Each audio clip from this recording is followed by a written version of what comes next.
There is in the land of Mnar a vast still lake that is fed by no stream, and out of which no stream flows. 10,000 years ago there stood by its shore the mighty city of Sarnath, but Sarnath stands there no more.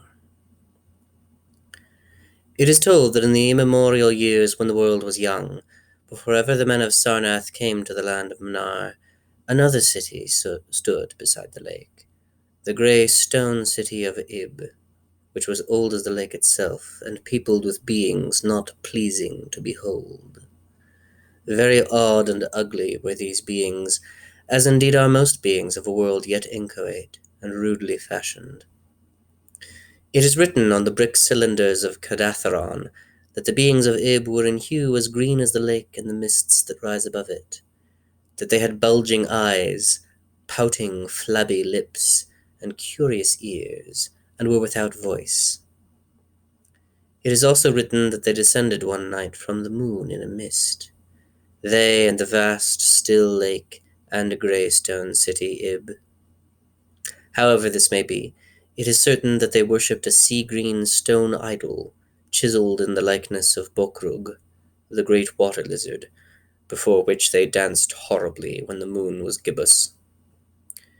And it is written in the papyrus of Elarnak that they one day discovered fire, and thereafter kindled flames on many ceremonial occasions. But not much is written of these beings, because they lived in very ancient times, and man is young, and knows little of the very ancient living things. After many eons, men came to the land of Mnar, dark shepherd folk with their fleecy flocks, who built Thra, Ilarnek, and Cadatharon on the winding river Ai. And certain tribes, more hardy than the rest, pushed on to the border of the lake, and built Sarnath at a spot where precious metals were found in the earth. Not far from the grey city of Ib did the wandering tribes lay the first stones of Sarnath, and at the beings of Ib they marvelled greatly. But their marvelling was mixed with hate, for they thought it not meet that beings of such aspect should walk about the world of men at dusk. Nor did they like the strange sculptures upon the grey monoliths of Ib, for those sculptures were terrible with great antiquity. Why the beings and the sculptures lingered so late in the world, even until the coming of men, none can tell, unless it was because the land of Mnar is very still, and remote from most other lands, both of waking and of dream. As the men of Sarnath beheld more of the beings of Ib, their hate grew, and it was not less because they found the beings weak, and soft as jelly to the touch of stones and spears and arrows. So one day the young warriors, the slingers and the spearmen and the bowmen, marched against Ib and slew all the inhabitants thereof, pushing the queer bodies into the lake with long spears, because they did not wish to touch them.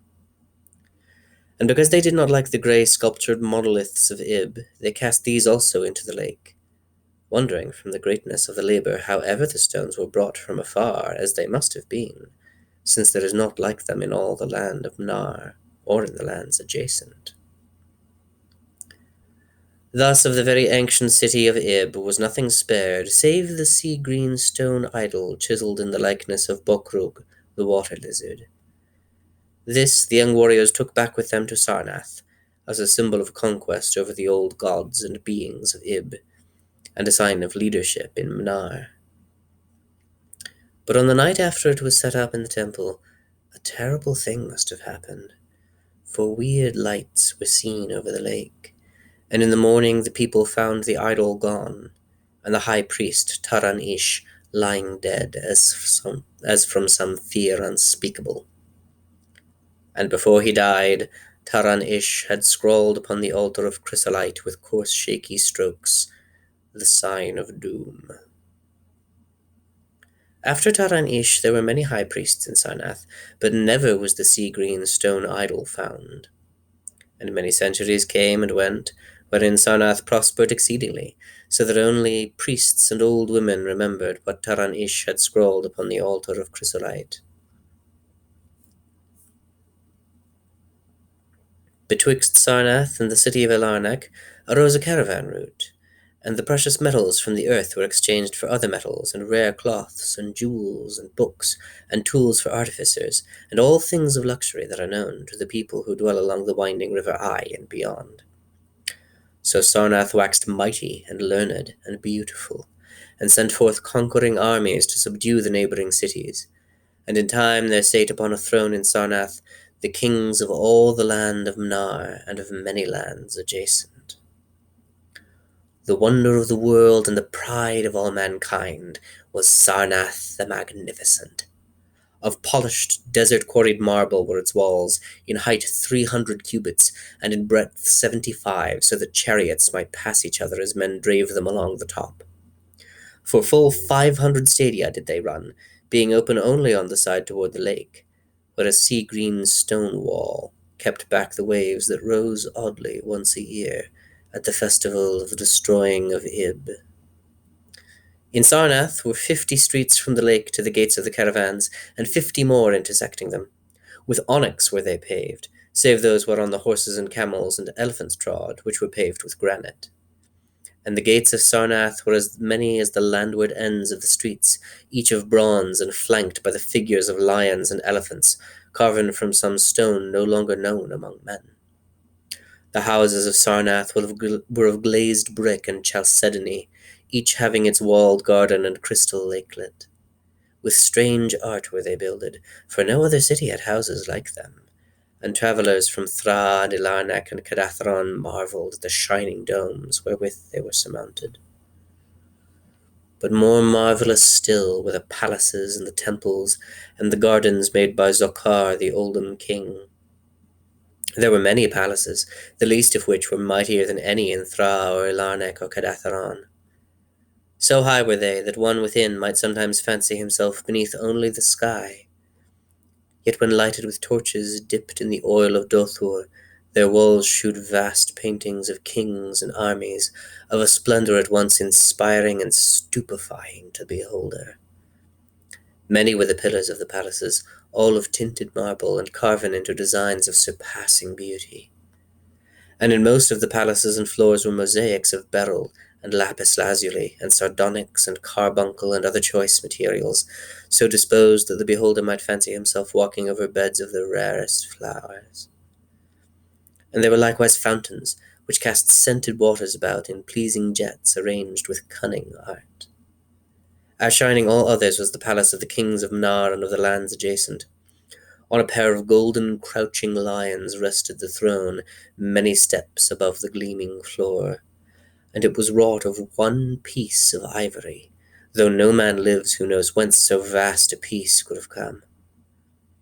In that palace there were also many galleries, and many amphitheatres, where lions and men and elephants battled at the pleasure of the kings.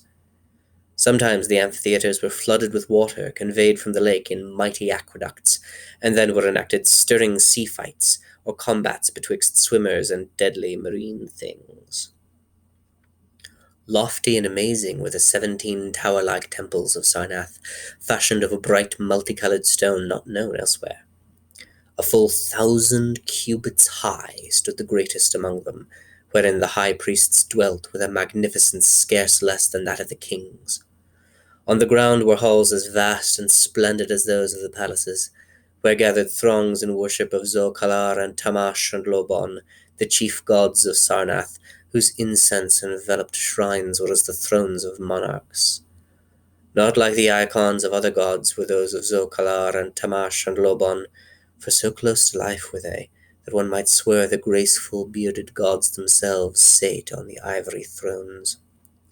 And up unending steps of shining zircon was the tower chamber, wherefrom the high priests looked out over the city and the plains and the lake by day, and at the cryptic moon and significant stars and planets and their reflections in the lake by night. Here was done the very secret and ancient rite in detestation of Bokrug, the water lizard, and here rested the altar of chrysolite, which bore the doom scroll of Taran-Ish. Wonderful likewise were the gardens made by Zokhar the Olden king. In the centre of Sarnath they lay, covering a great space and encircled by a high wall, and they were surmounted by a mighty dome of glass through which shone the sun and moon and stars and planets when it was clear, and from which were hung fulgent images of the sun and moon and stars and planets when it was not clear. In summer the gardens were cooled with fresh odorous breezes skilfully wafted by fans, and in winter they were heated with concealed fires, so that in those gardens it was always spring. There ran little streams over bright pebbles, dividing meads of green and gardens of many hues, and spanned by a multitude of bridges. Many were the waterfalls in their courses, and many were the lilied lakelets into which they expanded. Over the streams and lakelets rode white swans, whilst the music of rare birds chimed in with the melody of the waters. In ordered terraces rose the green banks, adorned here and there with bowers of vines and sweet blossoms, and seats and benches of marble and porphyry. And there were many small shrines and temples where one might rest or pray to small gods. Each year there was celebrated in Sarnath the feast of the destroying of Ib, at which time wine, song, dancing, and merriment of every kind abounded. Great honors were then paid to the shades of those who had annihilated the old ancient beings, and the memory of those beings and of their elder gods was derided by dancers and lutanists crowned with roses from the gardens of Zokhar.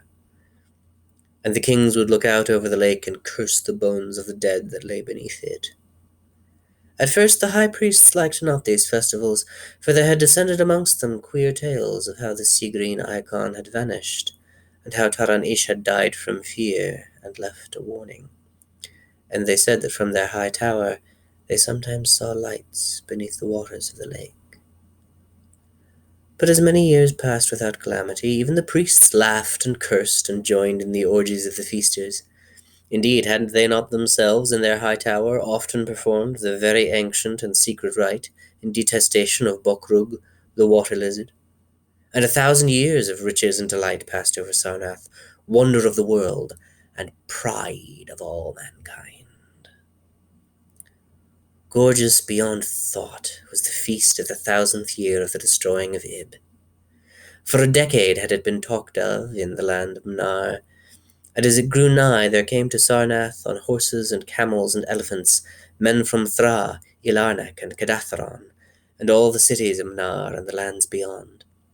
Before the marble walls on the appointed night were pitched the pavilions of princes and the tents of travellers, and all the shore resounded with the song of happy revellers.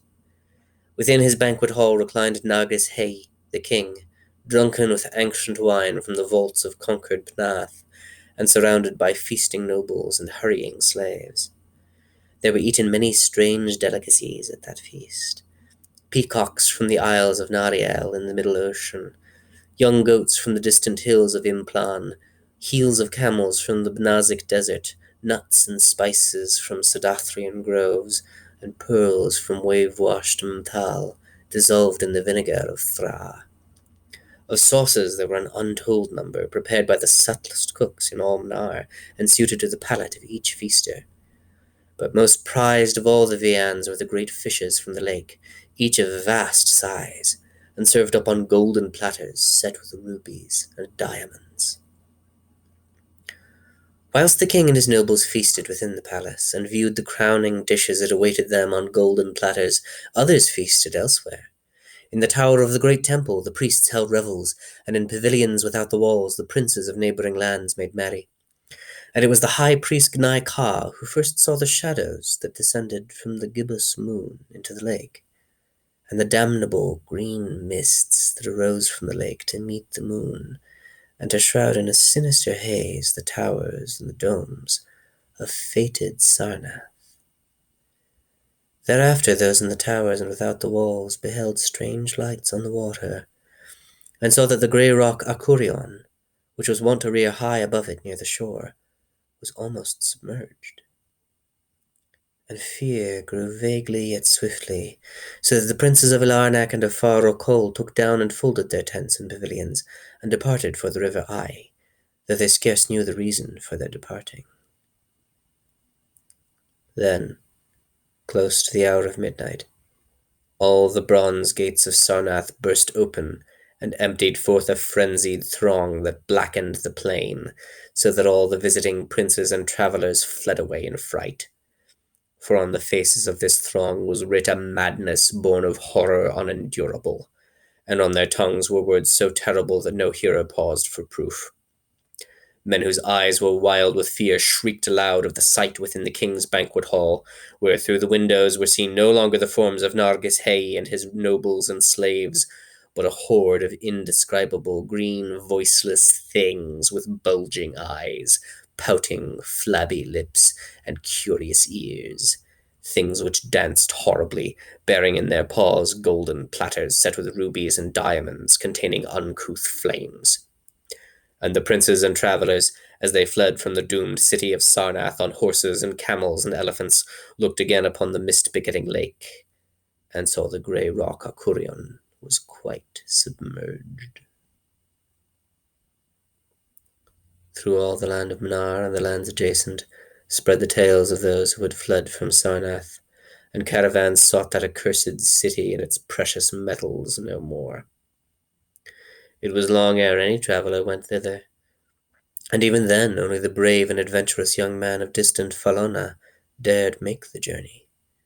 Adventurous young men of yellow hair and blue eyes, who are no kin to the men of Mnar. These men indeed went to the lake to view Sarnath, but though they found the vast still lake itself, and the grey rock Akurion which rears high above it near the shore, they beheld not the wonder of the world and the pride of all mankind. Where once had risen walls of 300 cubits and towers yet higher, now stretched only the marshy shore. And where once had dwelt 50 millions of men, now crawled only the detestable green water lizard. Not even the mines of precious metal remained, for doom had come to Sarnath. But half buried in the rushes was spied a curious green idol of stone, an exceedingly ancient idol, coated with seaweed, and chiseled in the likeness of Bokrug, the great water lizard. That idol, enshrined in the high temple at Ilarnak, was subsequently worshipped beneath the gibbous moon throughout the land of Mnar.